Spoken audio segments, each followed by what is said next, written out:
Ya, berita mengejutkan ya. Sebenarnya dibilang beritanya udah santer, kabarnya udah lama banget, tetapi akhirnya menjadi berita resmi juga bahwa Xabi Alonso meninggalkan Real Madrid. Ya, ini sekaligus kabar yang tidak mengenakan sebetulnya.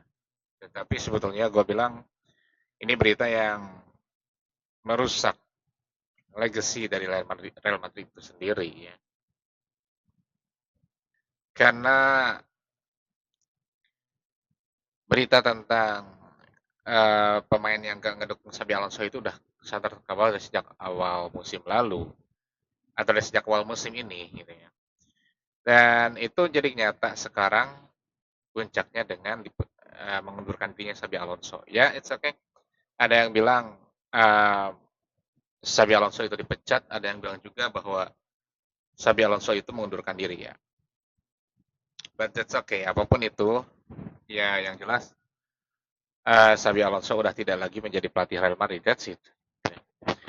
Yang jadi gue prihatin di sini adalah segimana mungkin lu tim sebesar itu, tim sebesar Madrid, ada pemain atau banyak pemain yang lebih besar dari klub. Gitu. Ya, ini gue jadi teringat pada waktu ucapannya Cristiano Ronaldo dulu pada akhir-akhir dia meninggalkan Real Madrid bahwa ya Perez itu hanya ngelihat dia itu dari segi bisnisnya doang kayak gitu. Jujur gue teringat ke situ dan kalau melihat dari eh, keadaan saat ini, ya berarti itu ada benarnya juga. Dalam artian bahwa pemain bintang yang ada saat ini adalah nggak kurang gimana buat ngegelontorin dana demi dana buat Madrid kayak gitu.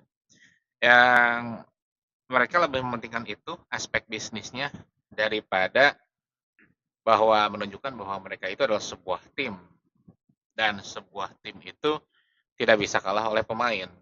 Dan ini uh, seorang Xabi Alonso. Dia besar sebagai pemain, lalu secara gemilang sebagai pelatih Leverkusen, kita semua kenal bagaimana rekor demi rekornya dia. Dan dia nyaris ngasih double winner untuk Leverkusen sebelum di Liga Eropa dikalahkan Atalanta. Dan itu jadi kekalahan pertama musim itu untuk Leverkusen. Oke, okay? Ya semua pandit udah bisa menebak bahwa sukses di Leverkusen dia akan ke Madrid. Dan itu menjadi kenyataan 2 musim kemudian. Okay. Di Madrid yang harusnya jadi lahan kesuksesan dia, malah sebaliknya yang tidak didukung dengan pemain-pemain bintangnya. Dan ini sangat gue sayangkan. Yang lebih mirisnya lagi adalah pemain bintangnya itu adalah memang dia sering berulah seperti Vini.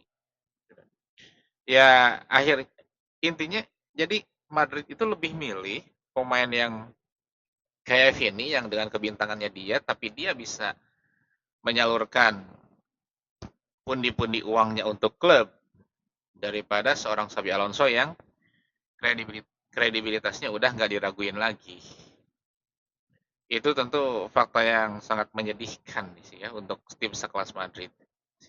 Uh, ya pada waktu itu sebelum Xabi ya ada Carleto yang terus dipertahankan dengan permainan yang gitu-gitu aja, tapi dia bisa kasih gelar, otomatis juga kasih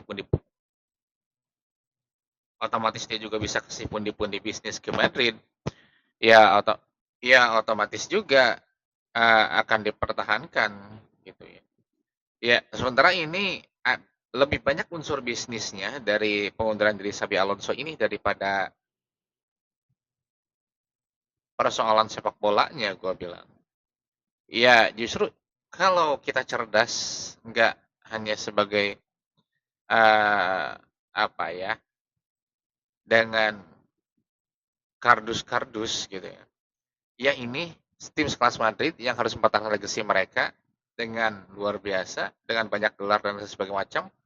lebih mementingkan pemain bintangnya yang egois-egois itu daripada Xabi Alonso yang udah nggak asing lagi buat mereka, tetapi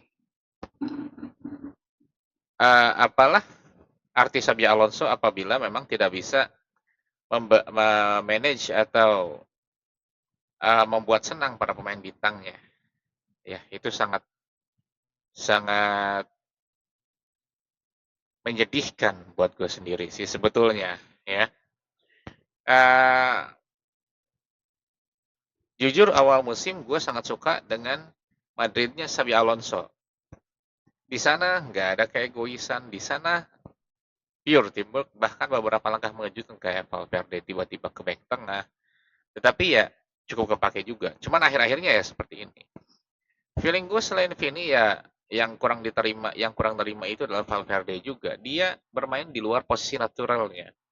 Di mana dia itu seorang gelandang tengah yang dikenal kepada waktu masih ada Kroos dan Modric. Dia adalah salah satu pilihan yang gak tergantikan. Tetapi sekarang mereka berdua sudah nggak ada, ya lihatlah seperti apa Valverde malah digeser ke bukan posisi naturalnya. Itulah yang mungkin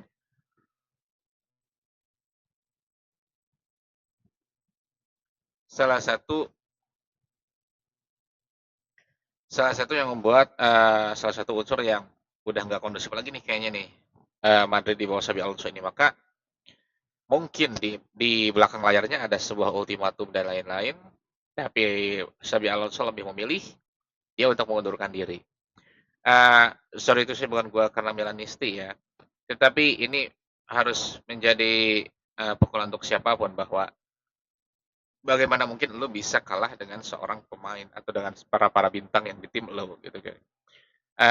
Tim sekelas sekarang kayak Milan seperti ini, tapi dulu pada waktu Galliani misalkan uh, pemain itu bertahan sampai puluhan, sampai 10 tahun lebih. Artinya nggak hanya tim itu nggak hanya dibangun oleh sebuah nilai yang komersial, tetapi bagaimana ada nilai persaudaraan di situ. Oke, ini di sepak bola modern yang harus mengedepankan tantangan demi tantangan, tetapi ya secara tidak kita sadari bahwa kita pun butuh nilai-nilai kekeluargaan itu sebetulnya. Nah, ini pengunduran diri Xabi Alonso ini adalah menurut gue sih hal yang tidak nggak patut dicontoh oleh tim-tim lainnya. Kenapa? Bagaimana mungkin lo bisa dikuasai oleh pemain lo sendiri? It's okay, satu waktu mungkin lo bisa buang bintang-bintang lo dengan menunjukkan bahwa ini sebuah klub, nggak ada yang lebih besar dari klub. Tetapi pengunduran diri Xabi Alonso ini udah tunjukin bahwa lo cuma kalah, cuma mentingin aspek bisnis dari sepak bola itu sendiri. Ya it's okay, sepak bola adalah industri, tetapi bagi kita penikmat sepak bola itu adalah hiburan. Industrinya itu udah karena lu bisa meraih keuntungan dari kita. Nah, kita pengen bagaimana hal yang memuaskan dari sepak bola itu. Oke, sekian yang saya sampaikan. Thanks for watching.